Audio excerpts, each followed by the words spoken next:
messieurs, bonsoir. Merci d'avoir choisi RTI 1 à la une de ce 20h. La Noël se poursuit pour les enfants de Bécédi-Brignan dans le département d'Adzopé. Le Père Noël a visité les enfants de cette sous-préfecture, les bras chargés de cadeaux. 2000 tout petits ont été comblés de présents. C'est un don de la première dame Dominique Ouattara, un geste salué par les élus et cadres de la localité. La DGI offre un cadeau fiscal aux contribuables ivoiriens. Les caisses de la Direction générale des impôts seront exceptionnellement ouvertes samedi prochain de 8h à 14h avec des facilités pour s'acquitter de la totalité de ces impôts. Le directeur du cadastre invite donc chacun à saisir cette opportunité pour se mettre en règle. Le jour d'après, malheureusement, a été entaché par un tragique accident survenu dans la commune du Plateau. Ce jeudi 26 décembre, un autobus de l'entreprise Sotra, Société des transports Abidjanais, a chuté dans un ravin après une sortie de route. Le bilan fait état d'une vingtaine de victimes, dont un décès. Les secours se sont rendus sur place et les membres du gouvernement étaient au chevet des blessés. En Guinée, des partis d'opposition et organisations de la société civile exigent le départ de la junte au pouvoir. Ces forces vives annoncent qu'elles ne reconnaîtront plus les autorités de transition à compter du 31 décembre prochain. Des manifestations pacifiques sur les places publiques sont prévues le 6 janvier 2025 dans tout le pays. Soyez les bienvenus sur RTI 1, le Père Noël toujours disponible pour les tout-petits. Il vient de visiter les enfants de Bécédi-Brignan dans le département d'Adzopé. Les bras chargés de cadeaux, 2000 enfants ont été comblés, vous allez le voir. C'est un don de la première dame Dominique Ouattara. Le reportage de Mama Traoré et Sephora Zegui. Ce n'est pas jour de classe, mais il règne un air de grande récréation dans la cour de l'EPP 1 de Bécédi-Brignan. La place accueille plus d'enfants que l'établissement n'en compte. Venus des villages de Brignan, Anon, Mopé et Mafamofou, les 4 qui forment la sous-préfecture de Bécédi-Brignan, département d'Adzopé. Ces enfants sont venus vivre la magie de Noël. Tous vont d'ailleurs repartir avec des cadeaux offerts par la première dame Dominique Ouattara. Je voudrais, au nom des enfants de la sous-préfecture de Bécédi-Brignan, dire merci à maman Dominique Ouattara, première dame de la République de la Côte d'Ivoire, pour les cadeaux qu'elle nous offre aujourd'hui. Ce sont en tout 2000 cadeaux que l'épouse du chef de l'État a offerts aux enfants de la sous-préfecture de Bécédi-Brignan, localité dont est originaire l'un de ses proches collaborateurs en la personne de l'ambassadeur Florent Yapi. Élu et autorité administrative loue cette générosité de la première dame. Notre première dame a un grand cœur. Le bien-être des tout-petits fait partie de ses priorités. Raison pour laquelle aujourd'hui encore elle manifeste à l'endroit des enfants de la sous-préfecture de Bécédi-Brignan et même au-delà, des enfants de la sous-préfecture de Yakasseme et d'Agou, toute son affection, son attachement aux tout-petits. De l'ambiance, des jeux, mais aussi des prières ont été formulées par le curé de la paroisse de Bécédi-Brignan en faveur de la première dame, Dominique Ouattara. Voilà, et sans répit, toujours avec le même sourire, le Père Noël poursuit son périple pour faire des dons. Et dans la région du Poro, plus de 2000 enfants ont reçu des jouets. Le ministre directeur des cabinets du président de la République, Fidel Sarasoro, et les autorités locales ont rendu la journée des enfants inoubliable à Mississoko. Le président du conseil régional du Poro, le ministre Fidel Sarasoro, a offert une journée mémorable à plus de 2000 enfants du Poro, rythmée par des jeux, des chants et surtout la remise de nombreux cadeaux. Nous sommes à la 8e édition de l'arbre de Noël de Lokoli dans le département de Sinématiali. Je suis heureuse d'être venue. J'ai eu un nouveau cadeau. Je suis bien amusée. Merci à Papa Fidel Boroton Sarasoro. Cette fête est une joie pour tous les enfants. Ça représente la vraie magie de Noël pour moi. Nous disons merci à Papa Fidel Sarasoro pour le bien qu'il nous a fait. Que voir tout ça, je suis heureuse. Des cadeaux pour illuminer Noël. Cette action du ministre Fidel Sarasoro, soutenue par les autorités locales, vise à apporter de la joie dans les foyers et à renforcer la solidarité au sein de la communauté. Bravo, parce qu'on m'a dit que vous avez bien travaillé, je suis fier de vous. Je voudrais également saluer et féliciter les encadreurs, parce que souvent on les oublie, mais ce sont ceux-là même et celles-là même qui, par leur travail, par leur encadrement, permettent à ces enfants de s'épanouir. La magie de Noël a une fois de plus démontré sa force, transformant Lokoli en un havre de partage, d'amour et de réjouissance pour les petits comme pour les grands. Voilà, justement, la magie de Noël continue d'emballer. La tradition a été également respectée à Ravia, dans le département de Didiévi. Des milliers de cadeaux ont été distribués aux enfants. Le Père Noël a donné de la joie aux tout petits et il honore ce rendez-vous depuis 5 ans, nous rapporte Kader Sogodogo.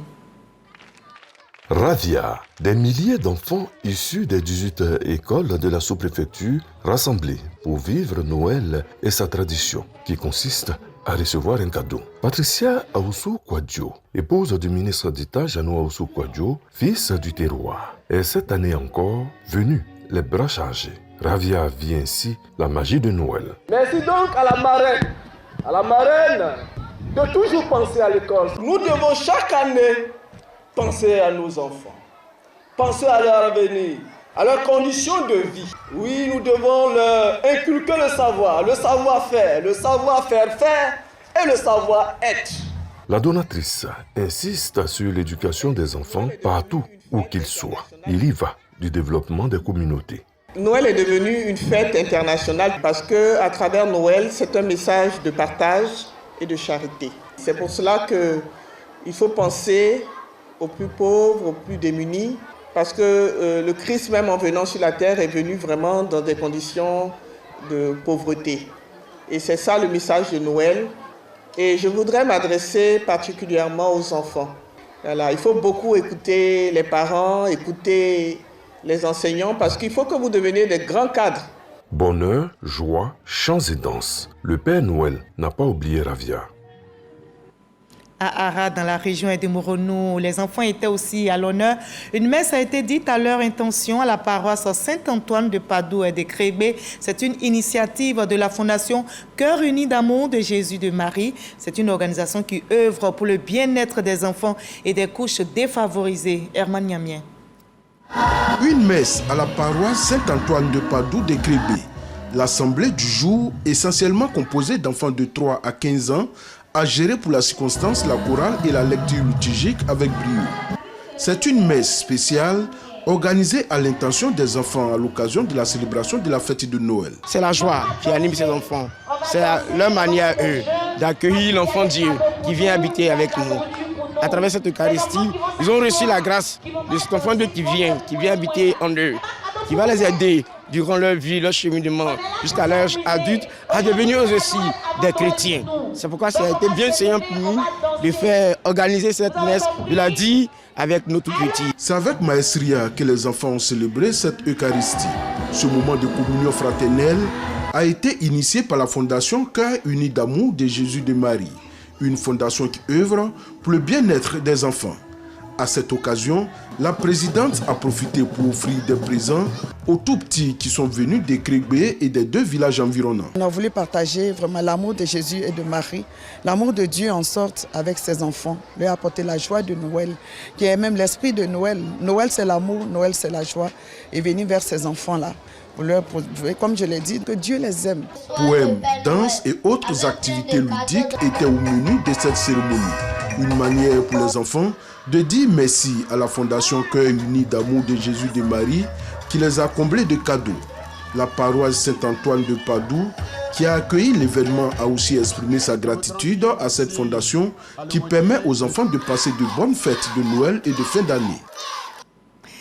On reste prudent. Attention aux excès en cette période de fête. Entre mets savoureux et boissons, la limite est souvent vite franchie au détriment de notre santé. Alors, comment s'y prendre? Quelles sont les clés pour manger et boire sobrement, éviter les désagréments et préserver la santé? Nos reporters ont interrogé un nutritionniste pour vous. Samba Diallo est au micro d'Ami Sissoko.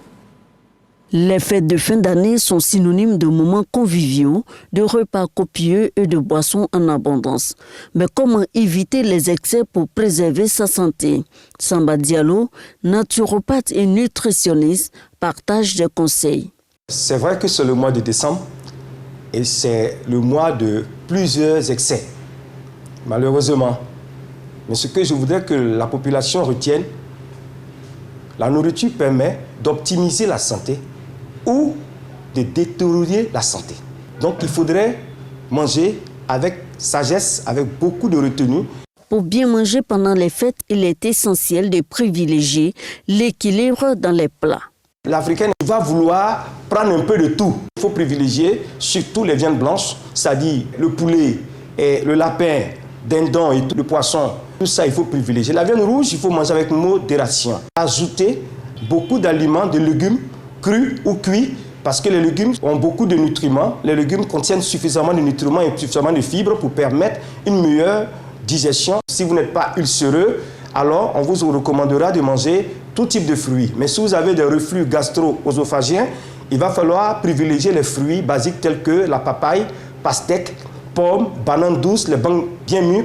Concernant les boissons, Samba Diallo conseille une alternance entre l'alcool et l'eau. Il ne faut pas aller au-delà de ce que votre corps peut supporter. Une bouteille, si c'est par exemple, si je peux dire une bière, une bouteille de bière, le vin, un demi-vin, mais n'exagérez pas.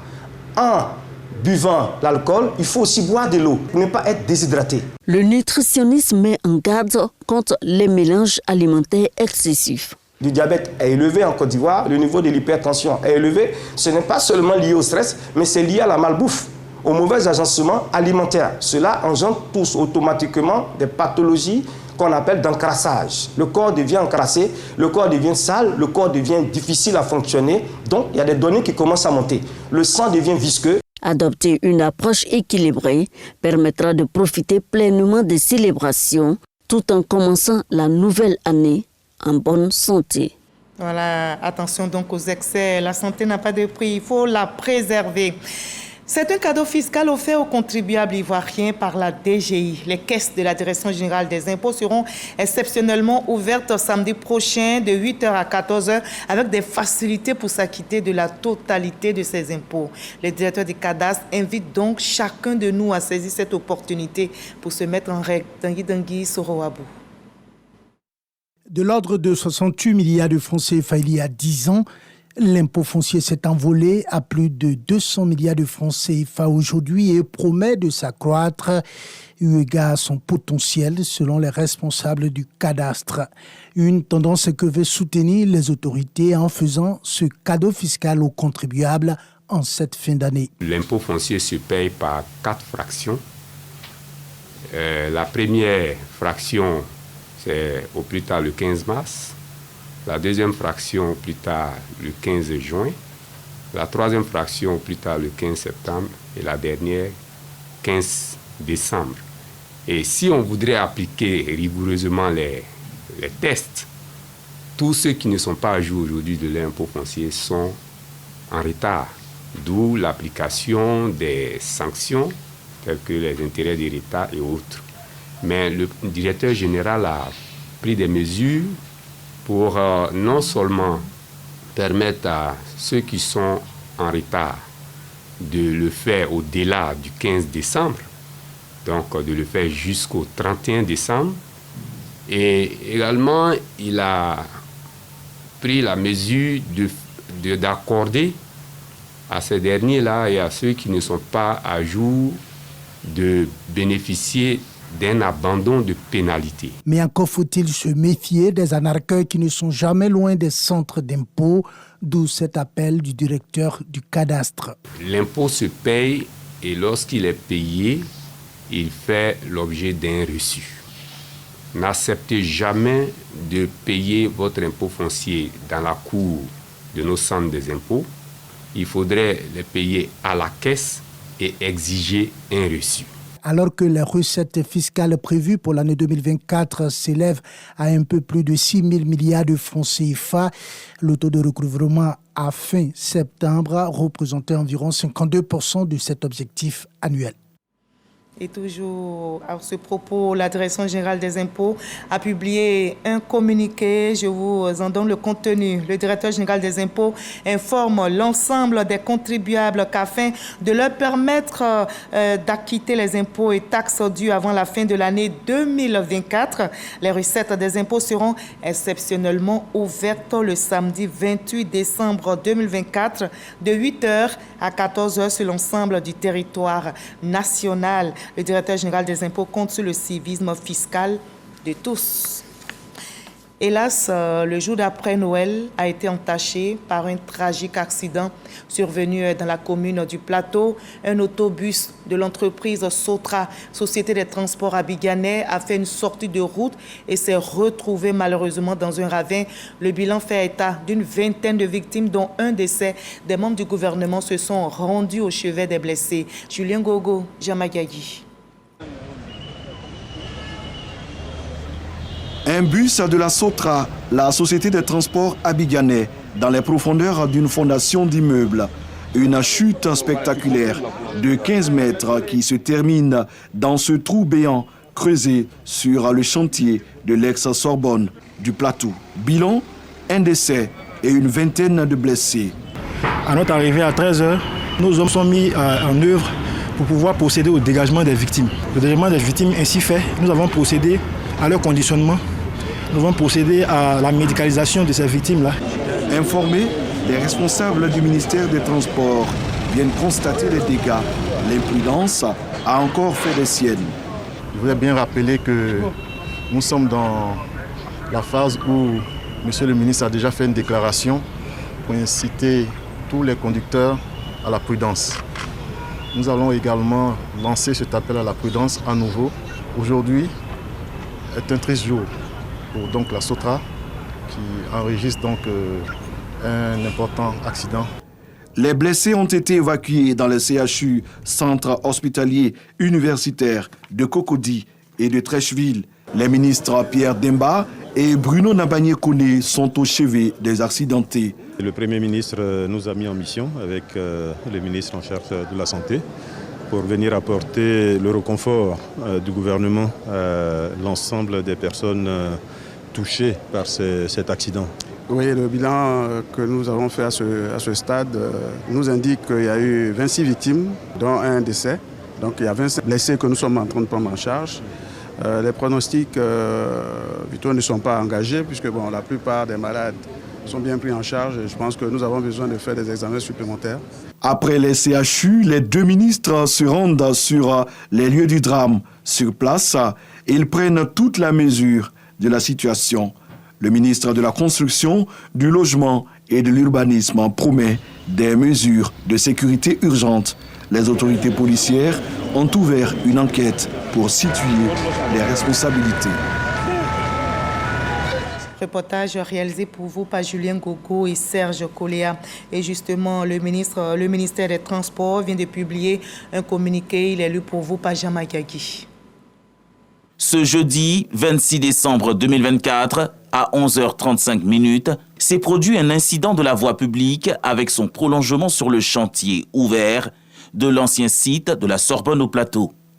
L'incident impliquant un autobus de la Société des transports abidjanais Sotra assurant la ligne Cocody-Mbadon, Plateau, Gare Sud, a eu pour bilan un tué et 24 blessés rapidement pris en charge par les services de secours et transférés vers les centres hospitaliers. Les premiers témoignages font état de la présence d'un véhicule particulier qui aurait empêché la bonne marche de l'autobus de la Sotra qui, en voulant l'éviter, a poursuivi sa course et a percuté la clôture de tôle du chantier en cours sur l'ancien site de la Sorbonne, avant de se retrouver à plus de 14 mètres de profondeur. En cette circonstance douloureuse, le ministre des Transports et le ministre de l'Intérieur et de la Sécurité expriment les sincères condoléances du gouvernement à la famille de la victime décédée. Ils souhaitent un prompt rétablissement aux blessés. Ils félicitent les services de secours pour la promptitude de leur réaction. Le ministre de l'Intérieur et de la Sécurité, assurant l'intérim du ministre des Transports, aussitôt informé, a dépêché sur les lieux les services compétents pour s'enquérir de l'état des victimes et faire les premiers constats d'usage. Le ministre des Transports et le ministre de l'Intérieur et de la Sécurité rassurent l'opinion nationale qu'une enquête administrative et technique a été diligentée pour faire toute la lumière sur les circonstances de cet incident. Le ministre des Transports et le ministre de l'Intérieur et de la Sécurité appellent à nouveau l'ensemble des usagers de la route à plus de vigilance et au strict respect du code de la route. Oui, on reste prudent en cette période de fête. Il est vrai que l'effort fait d'efforts. Justement, plus de 3500 civils et militaires ont été décorés à l'état-major des armées au plateau pour leur abnégation et dévouement pour la patrie. Le général de corps d'armée, Lassina Doumbia, a réitéré son appel au renforcement de la cohésion, au vivre ensemble et à une collaboration civilo-militaire pour la paix. Ahmed Traoré. Ils sont au nombre de 3568 civils et militaires qui sont décorés sur toute l'étendue du territoire ivoirien, dont 2060 pour la première légion militaire à Abidjan. Ce, pour leur dévouement au travail et pour leur comportement à valeur d'exemple. Comportement qui, selon le général de corps d'armée, Lassina Doumbia, doit être suivi par le personnel de l'armée de Côte d'Ivoire. Lors de ce rendez-vous, le chef d'état-major a profité pour demander aux militaires de se tenir prêts pour la sécurisation du pays en cette fin d'année, mais aussi et surtout pour la sécurisation de l'élection présidentielle qui se tiendra en octobre 2025. Officiers et sous-officiers militaires du rang, dès aujourd'hui, débutent les traditionnelles réjouissances des fêtes de fin d'année. En cette période où les populations seront plongées dans l'effervescence des festivités, notre mission consistera à assurer une transition vers la nouvelle année dans un climat de quiétude et de sécurité optimale. Chers frères d'armes, un autre rendez-vous avec l'histoire nous attend en 2025. La sécurisation de l'élection présidentielle, au cours de laquelle le savoir-faire des forces armées sera à nouveau convoqué pour garantir un environnement paisible et propice au bon déroulement du scrutin. Prenant la parole au nom des récipiendaires, le général de brigade Jean-Christophe Mouot, sous-chef d'état-major de l'armée de terre, se dit honoré par cette marque de considération. Cette cérémonie constitue, s'il en était besoin, la matérialisation de votre volonté de placer au cœur de votre action la reconnaissance du mérite et la promotion de tous ceux qui, aussi bien civils que militaires, contribuent à la montée en puissance des forces armées de Côte d'Ivoire. Pour rappel, ces civils et militaires ont reçu des distinctions d'officiers de l'ordre national, chevalier de l'ordre national, officier de l'ordre du mérite ivoirien, chevalier de l'ordre du mérite ivoirien et médaille des armées. L'ONESI lance l'enrôlement des Syriens résidant en Côte d'Ivoire. Par cette action, le gouvernement ivoirien veut mettre à jour la base de données du registre national des personnes physiques, plus clairement enregistrer l'identité de tous les individus vivant sur le territoire national. Jean Magagui. Plus de 2000 Syriens résidant en Côte d'Ivoire seront enrôlés par l'Office national de l'état civil et de l'identification ONESI. Cette initiative est lancée afin d'actualiser les données biométriques du registre national des personnes physiques RNPP et attribuer des cartes de résidents hors CEDEAO à la diaspora syrienne dans le pays. La carte de résident, une fois acquise, facilitera leur insertion dans l'économie ivoirienne. Au vu des enjeux, la communauté syrienne en Côte d'Ivoire exprime sa gratitude au gouvernement ivoirien. Je voulais vraiment remercier profondément l'État de Côte d'Ivoire et surtout le président de la République, son Excellence, M. Alassane Ouattara. Vraiment, je remercie l'humanisme que l'État de Côte d'Ivoire a fait envers les Syriens pour pouvoir faire leurs papiers administratifs en Côte d'Ivoire de façon officielle avec beaucoup de facilité. L'ONESI témoigne de l'engagement des autorités ivoiriennes à offrir des services d'identification de qualité aux non-nationaux. La carte de résident est le pendant de la carte nationale d'identité pour les non-ivoiriens, pour les ressortissants hors CEDEAO. Donc la carte de résident, c'est le premier document qu'ils devraient avoir quand ils arrivent en Côte d'Ivoire. Donc je les incite à approcher l'ONESI pour comprendre pour se faire accompagner dans l'élaboration et la délivrance de ce document qui est très important pour eux. L'enrôlement des résidents étrangers en Côte d'Ivoire s'étendra aux autres communautés pour une gestion migratoire améliorée et un cadre de vie harmonieux pour tous. Les membres de l'APCI, l'Association des anciens parlementaires de Côte d'Ivoire, ont signé une convention pour une meilleure couverture sanitaire et celle-ci couvrira entre autres la prise en charge des frais d'hospitalisation et de remboursement et des médicaments. Ils sont au nombre de 450 adhérents bénéficiaires. Brouyapo, Jamagagi pour le reportage. Une assurance maladie pour les anciens parlementaires. La convention a été signée entre l'APCI, l'Association des anciens parlementaires de Côte d'Ivoire et une compagnie d'assurance. Les adhérents bénéficieront d'une prise en charge à 100% pour une cotisation de 140 000 francs CFA par mois, incluant le conjoint ou la conjointe et les enfants mineurs. Pour des raisons sociales surtout, nous avons jugé utile de mettre en place une association pour défendre nos intérêts, surtout qu'à nos âges, vous savez que les problèmes de santé sont assez récurrents.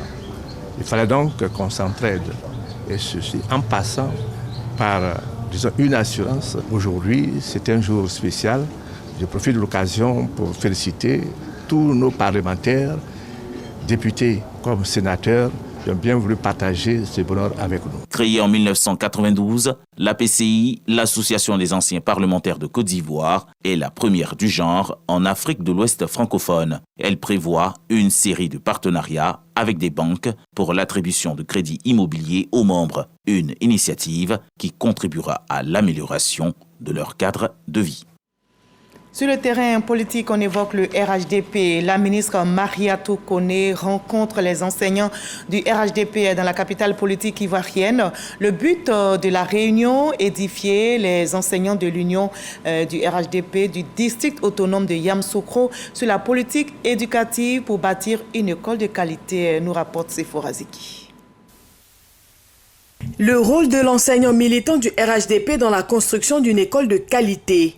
Le thème était au centre de cette rencontre entre les enseignants de l'UE-RHDP, district de Yamoussoukro et leur ministre de tutelle. De nombreuses infrastructures scolaires construites en 10 ans, un personnel d'encadrement bien équipé, la Côte d'Ivoire championne du monde de la dictée PGL. Bref, le bilan est éloquent et les enseignants se disent édifiés. Madame le ministre a bien voulu nous mettre en mission. Nous mettre en mission pour la paix à l'école, nous mettre en mission pour la qualité de l'école, nous mettre en mission pour la performance et nous mettre en mission par rapport aux attentes de sa hiérarchie, aux attentes du président de la République. À ses interlocuteurs, Mariatou Koné, la ministre de l'Éducation nationale et de l'alphabétisation, clarifie la politique éducative du président Alassane Ouattara et ses énormes sacrifices consentis pour une école de qualité et rayonnante. En matière d'éducation, le président de la République a tout fait. Quand il arrivait en 2011, vous savez dans l'état dans lequel il a trouvé l'école ivoirienne. Les 10 premières années de son mandat ont été consacrées à l'accessibilité à l'école.